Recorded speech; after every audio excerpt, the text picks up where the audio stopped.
Welcome to the Getting Real with Hilary show, where ordinary heroes tell extraordinary stories during unique and never been heard before conversations with your host, Hilary Arno Burns. Hilary's unique listening and way of asking questions results in conversations that aren't usually talked about, so you can create the life that you really want but are afraid you can't really have. We are demonstrating the greatness in the human spirit and creating a world where we all reclaim our birthright of joy, happiness, purpose, and passion. Now, here's your host, Hilary Arno Burns.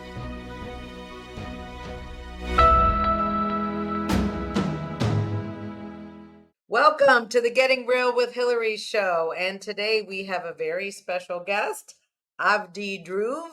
And Avadhi is the author of this book, Inner Genius, Outer Guru. And not only have I read the book, but I've worked with Avadhi. She is a spiritual business coach and author who helps entrepreneurs reconnect with their own magnificence. After a successful corporate career in engineering and management, Avadhi founded the brand avadhi.guru, which brings a holistic approach to businesses.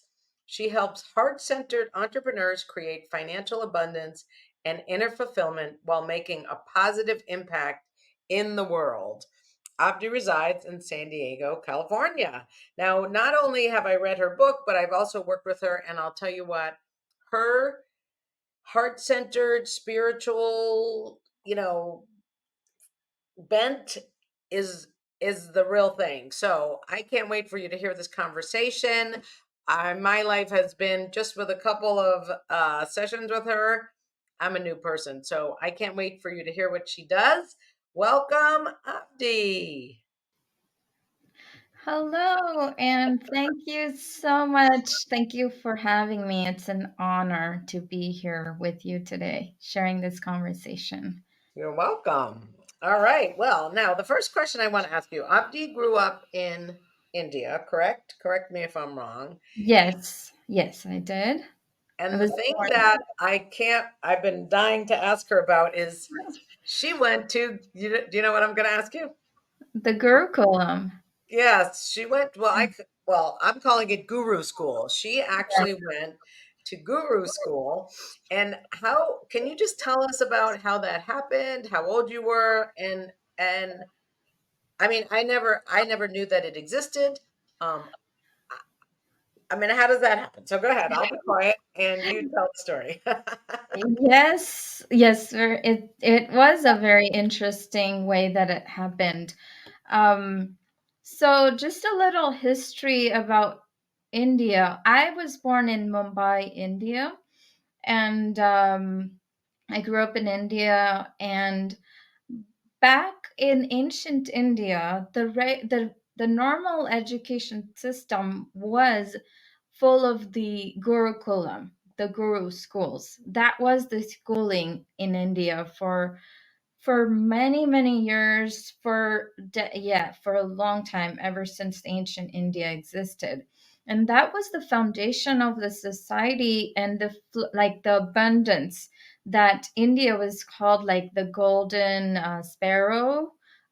It's what attracted the British and Spanish and explorers back in the days to go and find India, the spices and all the exotic wealth that existed in India at the time attracted a lot of people from all over the world. And when British colonized India, the first thing they did is destroyed the Gurukulam system, the education system that was the foundation of India's abundant wealth and culture. Now, my mom did a yoga and meditation course when I was much younger with a guru in India, and his vision was to restart that Gurukulam system in India in the education world. And so he founded this school in southern part of India called the Gurukulam, the Guru School. And my mom, since she had done his course on yoga meditation, found out about him starting this school. So I was in fifth grade when she found out about this school, and she took the initiative to talk to our family to see if I could be sent to that school. It was a residential school, so I'd have to go far away from my home and live there by myself with the other children at the school. And I loved the idea and I loved the school, but my grandfather wasn't, um, or the rest of the family weren't okay with it. They were like, why would you send your child so far away to a school that? So there was a lot of resistance from the family, and my mom stood her ground and with like satyagraha, they call it, the Gandhi or Martin Luther King way, like standing for a possibility, but not from violence and complaining and negativity, but from a place of possibility and standing for it and believing in it. She stood with it for a year or 2 years. And then ultimately, the family and my grandfather came around, and everyone agreed to let me go to that school. It's made all the difference. And it was an entrepreneurially minded school for holistic education for children, not just the academic, but also all the extracurriculars, plus leadership development for children, spiritual practices as a regular part of everyday routine, healthy food habits, sports, martial arts, culture, and yeah, the developing the mindset of being a leader, a world leader, versus being a follower and just following what the crowd is doing and not really knowing what else is out there. So that educational background, that's how it came about. And I think that's made a huge difference in the rest of my life after that. Okay, two questions. Yes. Was it, I mean, this guy, this yoga guy, I mean, obviously the British destroyed it and then he started it again. Mm-hmm. Was what he did what the British had done, do you think? Was that how it always was before the British destroyed it, or do you think he created his own? I think he created his own version of it, but Okay. he was a rishi. A rishi in India means a researcher and a scientist. So Okay. he did his own research, and from that he created his own version of it. But he took the base from how the ancient Indian culture used to do Mhm. it. So yeah, it's with that base his own version of it. Wow, it's so cool, right? So Yeah. then, okay, that was one question. And the second is, what do you think? I mean, you're a little kid. I mean, I can't imagine the maturity that you would have had to have.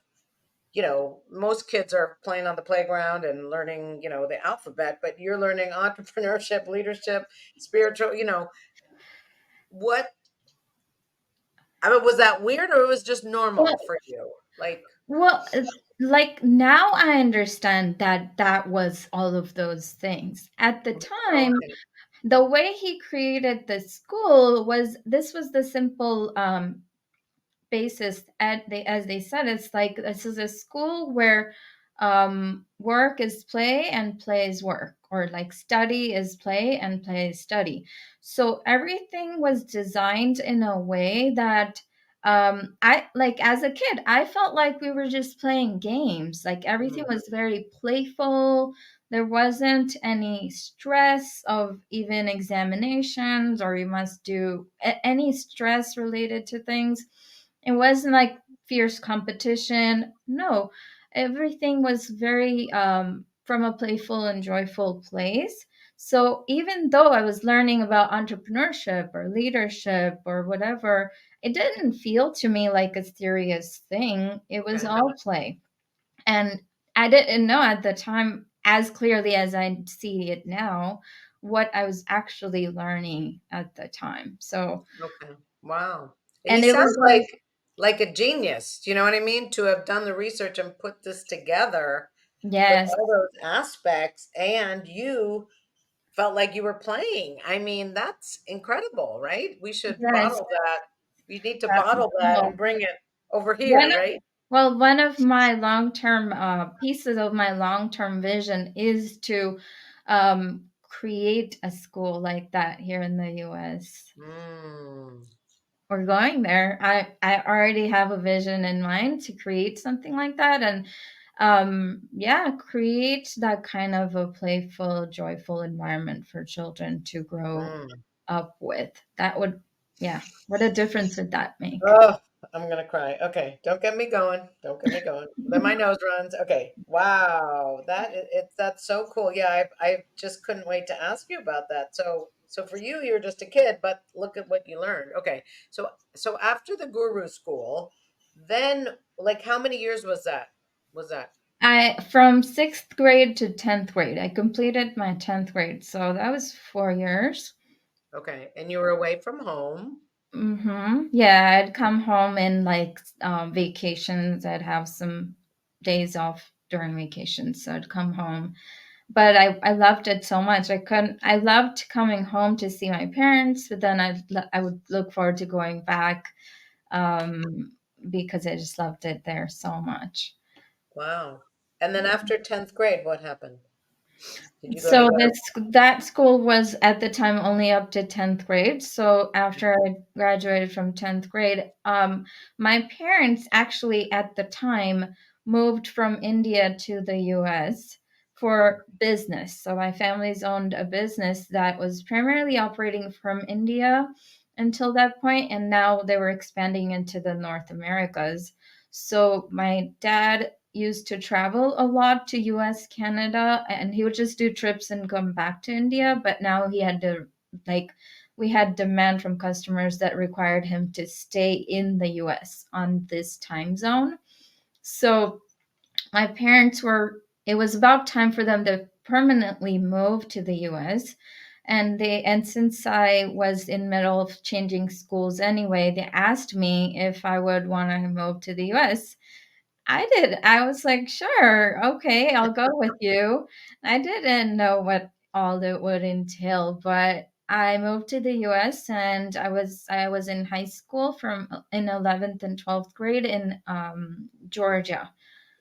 Georgia? That's Oh my where God.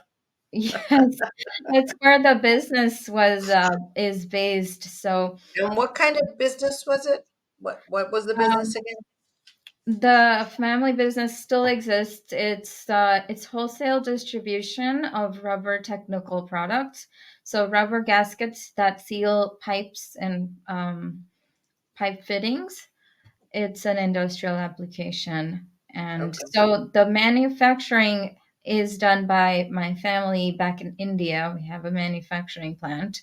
And then the distribution all over the world. And we have a warehouse in US that everything gets stored at, and then orders get processed. And I'm a partner in the family business now as well. And So is there's it that. still in Georgia? Are your parents still in Georgia?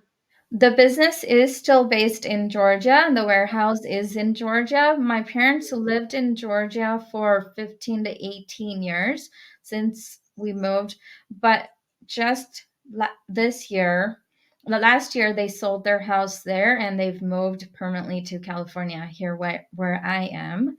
And Oh, so they are just about 10-15 minutes from my home now here in San Diego. oh, that's nice. Yes. Yes. Wow, wow, what a thing. So that's kind of a special niche, right? The rubber fittings. Yes, it's a very yeah, there's only like 2 or 3 companies worldwide that really make the kind of rubber technical products that my family business makes. Cool.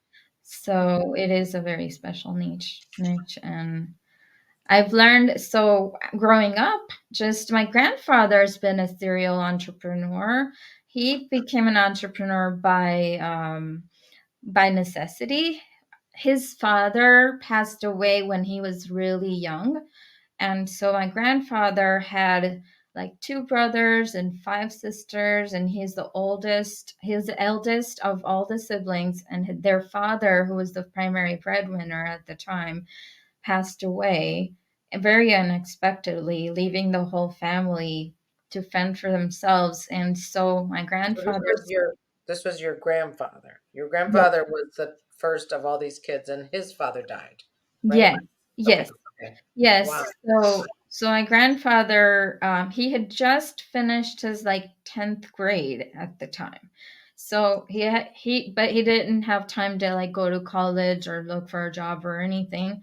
And he just had to start working. And so he started whatever work he could get. And then he started a couple of businesses and then one after another. And so he turned into a serial entrepreneur. And he some of the things failed and some succeeded, and then he has built the empire that is the family's business now. And so he was the founder, and then my father's generation is the second generation, and then I'm the third generation. And so I grew up seeing my grandfather, my dad being business owners all my life. So I Hmm. grew up around business and how that all works internationally, even just like without really going to business school necessarily, Hmm. but like seeing the insides of a big global brand and a business that is now multi seven figure. Um, and yeah, I actually never thought that I would become an entrepreneur. I went to engineering school. And I did industrial and systems engineering at Georgia Tech after high school in Georgia.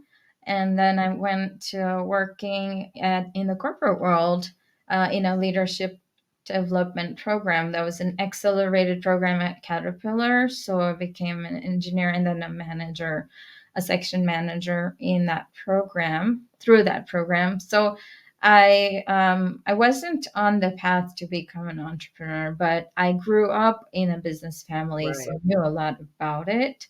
Right. I Um, have two questions. How yes, did your grandfather, and we'll get back to Georgia Tech, how did he, I mean, I know he did a lot of different businesses. How did he come across that, rubber technical heat? Like, did he invent it or did someone give it to him? I mean, it's so it's sort of so yeah, random, right? yes, and it's so interesting because he didn't know anything about rubber. Like he didn't know anything about rubber. Nobody in my family did. He did a few other businesses that like didn't work. Hmm. And then he came across the idea of someone in his network told him about leaf springs, the springs that go into automobiles, the Hmm. trucks, Hmm. for the suspension. It's a suspension part. Okay. So he started the business for that. And he laid a manufacturing factory for that. And then he started doing some sales activity, talking to customers for that. While he was meeting a customer for that, that customer knew someone who that customer really developed trust in my grandfather at the time, and he's like, I can trust you. And so someone he knew needed the rubber gasket, the rubber parts that, and he needed someone to make them, someone who he could trust. And so Mm. this potential customer came to my grandfather and said, can you make this? And he's like, I don't know anything about rubber. But he's like, yeah, but I can trust you. I feel like you'll do what you say. And I need someone I can trust. Can you see if you can make it?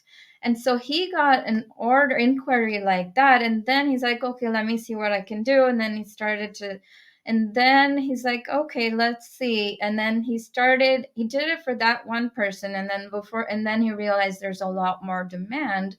And then he turned in that other factory that was supposed to be the leaf spring factory into the rubber products Oh, factory. wow. and it's grown so much after that, and they didn't know anything about rubber, so really had to hire people and learn along the way. But my family's gotten really, really niched down in it now. But the opportunity came to him because he had a Yeah. reputation of someone people could trust. And It's such a great story because, you're doing the right thing. You don't, you think you're going this way, but then something else comes up and he was smart enough to take the opportunity. Isn't that great? And look what happened. yeah, yeah, Yeah. it's so You think it's going one way. He obviously wasn't attached, so he yeah, could pivot. It's really yes, cool. yes. Yeah. And that's what Right. I learned Yeah. too, that never to be attached to a particular, specific type of business or specific product or service. Those are all, changeable, but the path will reveal itself as we go along and things come along. So, Yeah. Wow. yeah. Okay. All right. So, all right, back to your high school. Now, you went to, I can only imagine. You're this little girl who went to guru school from 6th to 10th, right? All of a sudden you're thrown into high school in Georgia of all places.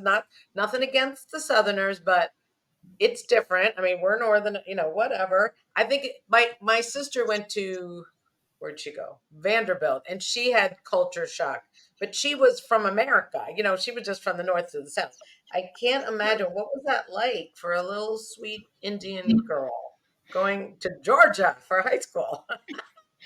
You got it. I mean, it was a huge, huge culture shock. Coming from the academic level that I was used to in India, the academic part was like super easy for me in my high school. I was in the advanced like AP classes and all of that. Like that was all, the school part was good, grades and everything was great. And I was great with like the teachers and that, like all of that was great, but making friends, like understanding the culture. I knew English, but in India, we have a British accent, a different accent of English. So the American accent and the cultural references, people would talk about football. Football's like soccer in India. Like it's just everything was different culturally. And it was a huge culture shock for me. I had like maybe one friend. I had people I did like school projects with in school, but outside of that, I had maybe one friend that I would like have lunch with or any in 11th grade. And then 12th, I Mhm. had a few more, I got more acclimated. But yeah, those 2 years of high school have been my worst, like in terms of friendship and just feeling like I was part of the social. Well, I was a misfit basically Mm. in the social. I mean, were you sad? Like, did you complain to your parents or did you just like I get through it? I was sad. The other part was that the friends I had in India from the Gurukulam school, we lived together for 4 years. Mm. Like we were always together. It's not just like school friends. They were my family, my like best friends that I had such a deep bond with. And now I was so far away from them, and the time zone, the day and night, Mm. it's night over here when it's day in India. So initially, I would stay up all night, like talking to my friends in India in their daytime, and I would miss them so much. But after a while, the day and night got to me, and my parents said, "You're here now, like you should try to at least spend some time with new people and make some new friends here." So I understood where they were coming from, but I had a hard time with that. So I got really lonely in that Mm. time because I had the loss of my friends I really loved and not fitting into the new culture as well. Mm. I also am vegetarian and have been vegetarian all my life. I hadn't seen meat, like what it even looks like all my life until I came to the US in high school. I didn't know what meat looks like. And then I saw people in my high school like having lunch, and I'm just like, I could not, like, I no judgment to anyone else, but I wasn't used to seeing people eat, um, meat. So all of those different things played a part in the culture shock and Wow. that phase. I actually lost a lot of my confidence in those years. I Mm, felt really lost. mm. Yeah, I Mm. can only imagine. I can't. Well, I can't really imagine. Okay, so you got through high school, and then you went to Georgia Tech. Was that like? Did you get your confidence back? Did you feel more like you belonged because everybody was new, or was it still hard once you got there? It was a little different than high school. There was a lot more diversity in the students. There were a lot more students that were from India in college. So Okay. now there were like two different groups. There was like the Indians who were born in US and had grown up in US. So they're from India, but not really. Like they're kind of a mix. And then there were Indians who were from India who came directly to US for college.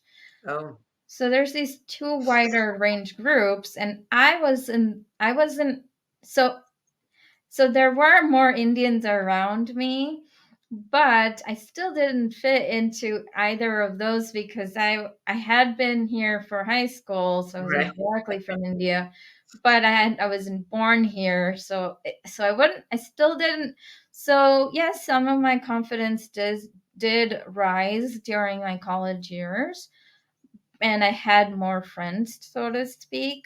But Mm, the deep friendship that I shared with my school friends in India in the Gurukulam, nothing yeah. came close to that. Nothing came close Mm, to that. And I think externally I exuded confidence, but internally I still felt lost and just like I don't fit in, I don't belong, mm, and I became a lot more introverted than I've always been introverted, but I became a lot more during college. yeah. Yeah, uh, Wow. all of that did contribute to like relationships and like relationship trouble in those years. And actually my mom told me about the landmark forum at the time, and that's when I went to do the landmark forum after towards the end of my college years, um to yeah. And at the time, yeah, I would have never imagined that I would be speaking up any room or in front of any kind of an audience, because I was very shy, and I thought that's just who I am, but that's not who I was back when I was younger. So Mm, I'd I just developed these beliefs that I'm just shy and introverted and I'm not confident and something's wrong with me and I'm broken and can't be fixed, and that's just how it is. And none of that was true, but I had to go through a whole personal development, soul searching, and spiritual alignment journey to regain my confidence and really reconnect with who I truly am, and mm, what I'm here to bring in the world and who I'm here to yeah. really be, right? And so it's that is the journey after that point. Right. That Okay. Well, you know what? We're going to go on our commercial break, and then I want to find out more about your journey afterwards and what you offer for people because I know you take people on that same journey and they get back to who they are as well. So, all right. So we're going to go to the commercial break, and we'll be back with Avdi Dhruv.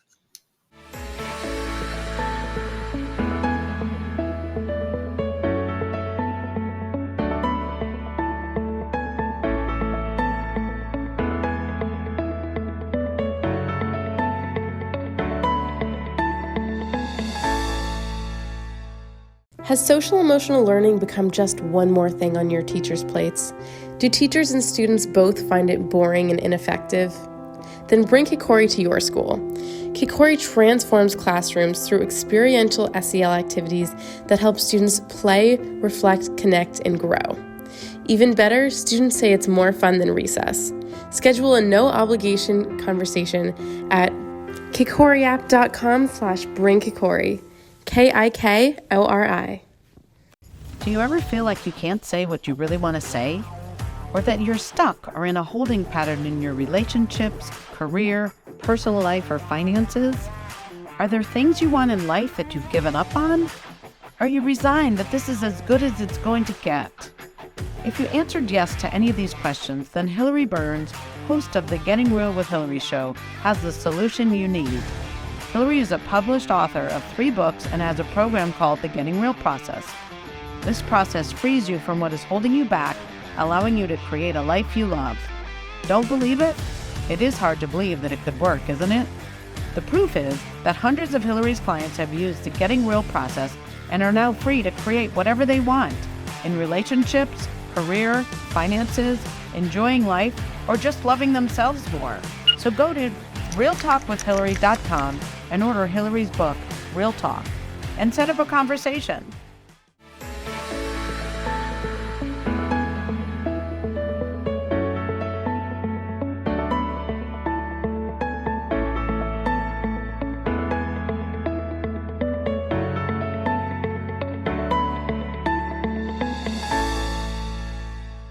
So, welcome back to the Getting Real with Hilary show after our commercial break. And thanks, as always, to our sponsor, kikoriapp.com. If you'd like to bring experiential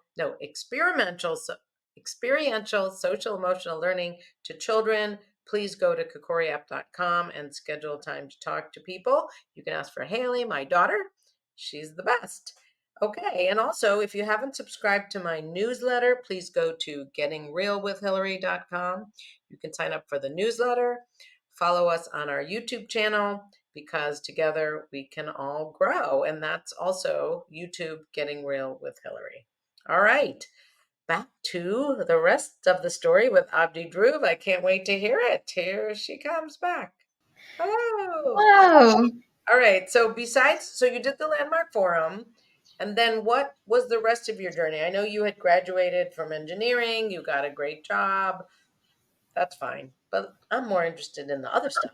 So, one question I have, and I don't want to waste too much time, but obviously you were from the entrepreneurial family and you went to this curriculum and you had all this spiritual and entrepreneurship. Like what made you go engineering corporate? Just, real quick, or is it just what there was to do?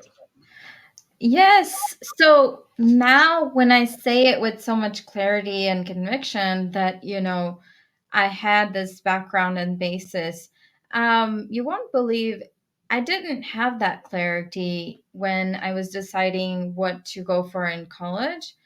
And my father is a mechanic. He went to college for mechanical engineering. So I knew my dad's an engineer, and then he's been in business for all these years. And I just decided to follow my dad's footsteps and become an engineer myself as well. So that's one. So that's not too far-fetched because that's what your dad did, right? Yeah. So I just that's what my dad did. My dad, so my dad's an engineer. So I'm like, I'll go do engineering too. And Georgia Tech was right there. And it's a great engineering school. It's actually ranked nation's #1 in industrial and systems engineering, which is the major I chose for my bachelor's. And my dad's all his life, he's been a business owner. I never thought I'd be that. I actually was really always afraid of sales and like all of the customer stuff that he used to do, go meet customers. And I don't know why, but I had this belief that I could never do that. And so it's interesting that I thought I can do engineering, but I'm not ever going to do business because that would require sales, involve sales. So that's where after engineering, but I'm the kind of person who, if you gave me the same thing to do every day, I'd get bored very quickly. So I need something new. I need to be able to grow and learn something new every day and do something new over time. So I knew right after college, if I got a regular job where it was the same thing over and over, that would not be my thing. So I looked for a growth and development leadership program that was an accelerated program that Caterpillar Inc. offered. General Electric's one of the companies I did a lot of internships with as well when I was in college. So they had a program like that, and so did Caterpillar. So I interviewed with both and went with Caterpillar. But I got into the corporate world that way because I thought I can use my degree and I will continue to grow and learn and be on the accelerated path to being a manager and whatever next steps there are. So that's how I went that Yeah. route. Okay. So you had done the Landmark Forum, you're working in your corporate job, and then you said you went on this path. What else did you do that brought you back to your spiritual roots? Yeah. I was working in my job and I started having these thoughts pop up in my mind that said, okay, I have this job and everything, but what is my purpose in life? And like, what am I really here to do? And how come nobody here, like the people I work with or my boss or um, anyone around me, like how come nobody's talking about purpose and what is my life purpose? And there was just this curiosity that started to get bigger and bigger. And my husband, well, we weren't married at the time, but I met him. He was my boyfriend at the time. It's my husband now. He gave me this book called Rich Dad Poor Dad by Robert Kiyosaki at the time. I have been a book lover all my life. Ever since I was little, my mom would get me so many storybooks and novels and mystery novels, and I'd read them. And if you gave me a book, you wouldn't know I was in the room. I was lost in the book and I wouldn't need anyone. So I've been a book lover all my life, but I always loved reading stories and like novels and fiction, basically. I didn't really read nonfiction before. So so my husband, well, my boyfriend at the time, gave me this book, and I asked him, is it fiction or nonfiction? He said, this one is nonfiction, but it's really good. It's a story of this guy with two dads, and you should read it. I read that book in one day. I finished the whole book, and I was so inspired, and that's what um I got this clarity that I want to be an entrepreneur, because what I really want in life is freedom versus like security and safety that is like associated with like a regular job. Mm. And so that got me to open up to this world of entrepreneurship. I didn't connect the dots with my schooling and all of the other things yet. But this is just for me to discover. This is what I really want in life. And my job started to feel to me like golden handcuffs now. Like Mm. it was something I had to go to, and I didn't have the freedom that I really craved. At the same time, I had these thoughts of what is my life's purpose? What is going to really give meaning to the work I'm doing and what I'm here to create? And I didn't have the answer, but the question kept bothering me. So I started with Googling how to figure out your life purpose. And that led me to lots of books. So I started reading lots of nonfiction books now, and then I found out more about the authors, and then some of the authors I came across this book, The Millionaire Mind by T. Harv Eker. Secrets of the Millionaire Mind by T. Harv Eker. And then I found out he had a workshop, and so I went to the workshop, and then I got introduced to the personal development world here in the US that I had no idea existed before. And then, so that's where I started to attend a lot of these personal development events other than Landmark, which I'd done the forum before. So I had attended those, but outside of that, other, so books and videos and all of these became my friends. And then, And this was while you were still working, right? You were still working as your. this was right at, so this was right at the end of in 2014 when I was still working, but then I decided to resign. I got to a point where I'm like, okay, I'm very clear. I want to be an entrepreneur. I'm going to do my thing.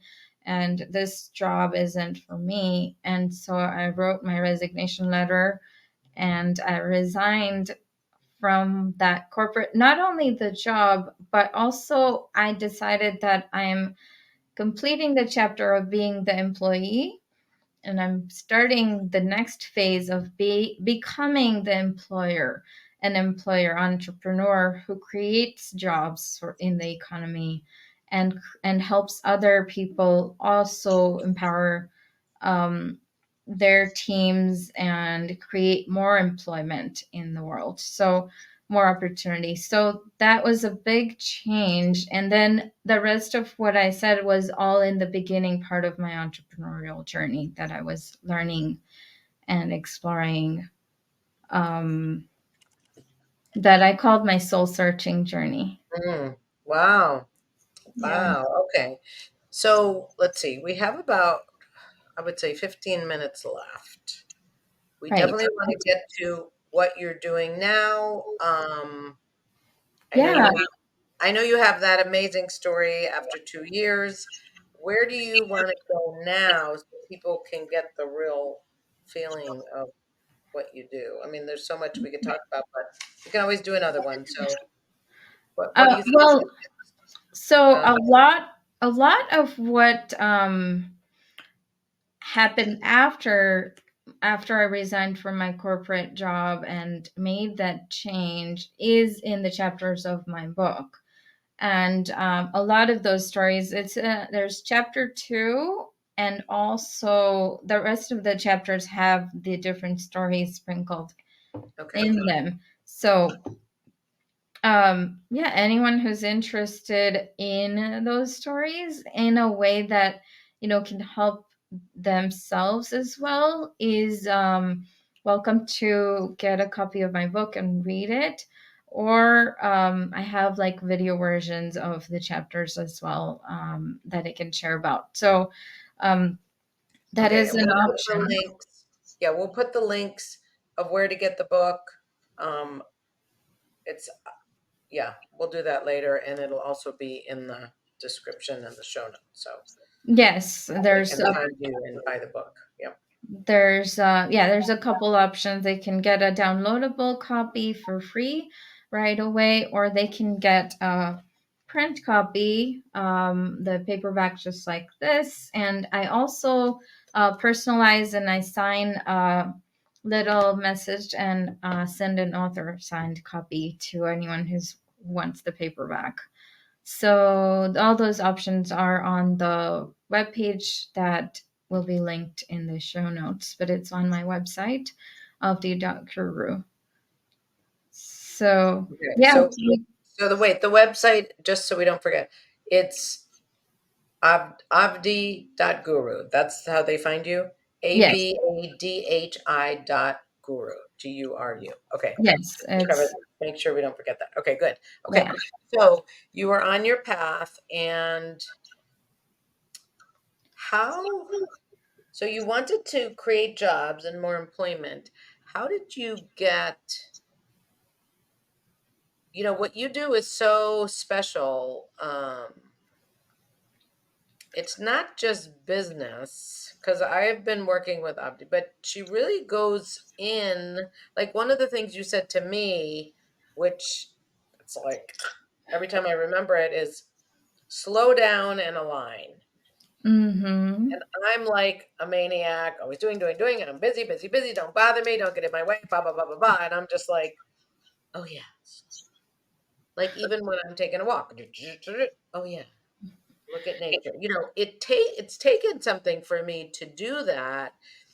And yesterday I had this it wasn't a terrible day, but I was so frustrated because of this stupid bank thing that happened.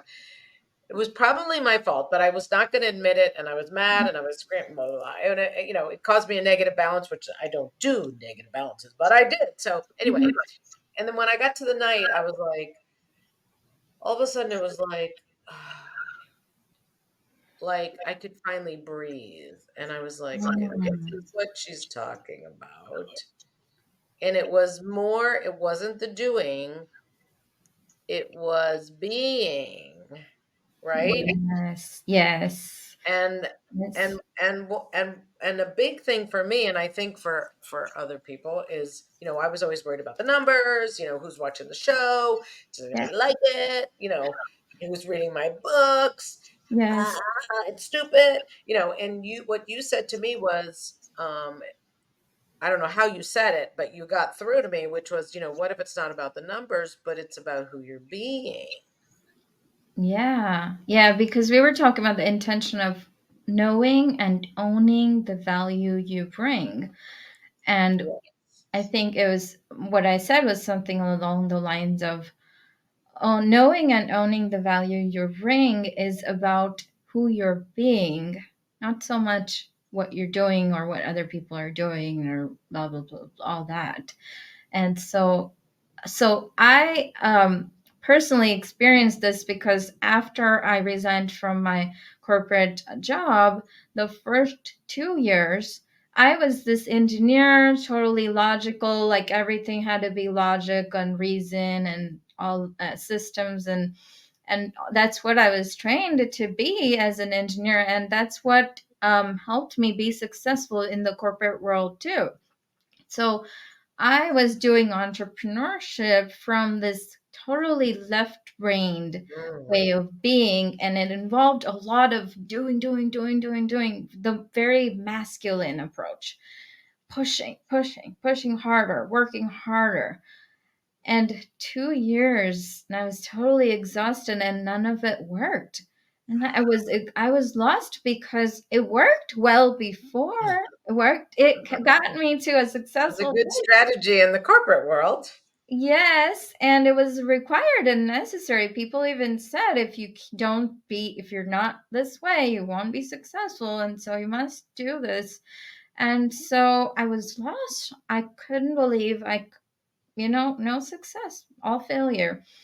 And that's where I learned, okay, there must be a different way because what I'm Mm, doing is definitely not working.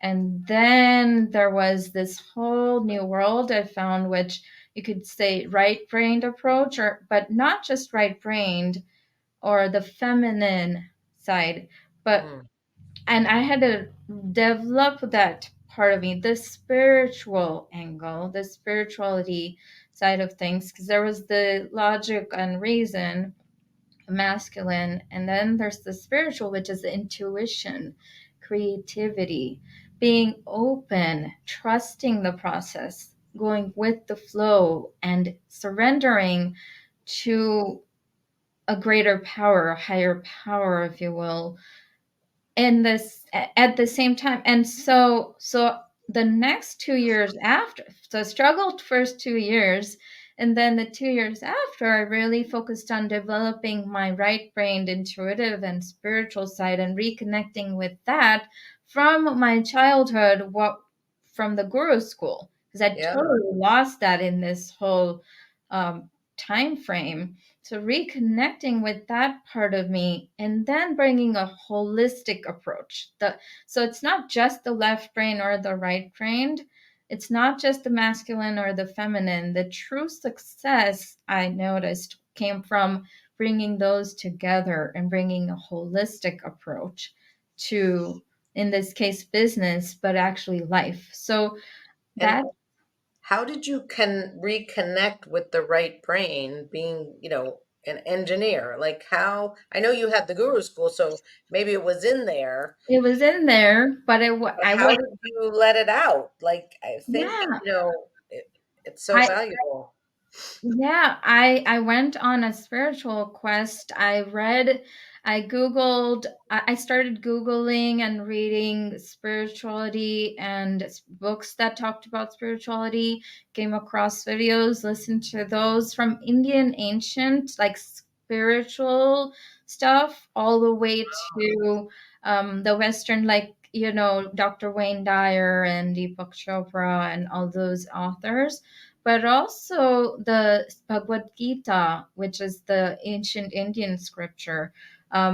Lots of, and I have learned Sanskrit, which is the ancient Indian language, like Latin is here, in the Guru school. So I really read and understood a lot of that, which is written in Sanskrit, which normally we wouldn't be able to. You can read So, Sanskrit? yeah, I can read, speak, not Oh my as God. fluently, but like I can comprehend it. I've written essays in Sanskrit. So that helped me reconnect with that spiritual side. And the last piece is I found out about Psyche, which is a modality that Dr. Bruce Lipton talks about at the end of his book, The Biology of Belief. And I did meditation, Dr. Joe Dispenza, all.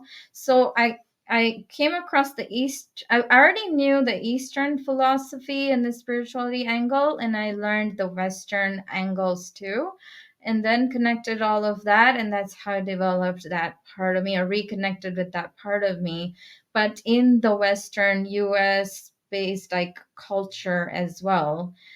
And that helped me. And then Psyche is the modality that I practiced, and that is part of the full, where it came full circle for me in terms of the holistic approach. And that's how I help my clients now too, is bring that holistic approach. That's what I talk about in the book, but also in the sessions and my programs and everything. My vision is to bring that holistic approach to the world in every way possible. The school, that's what the school did. The Mm. school did. So it all comes full circle that way. Wow. So if you could bring that vision to the world, how do you see the world being? Let's say, 5, 10 years.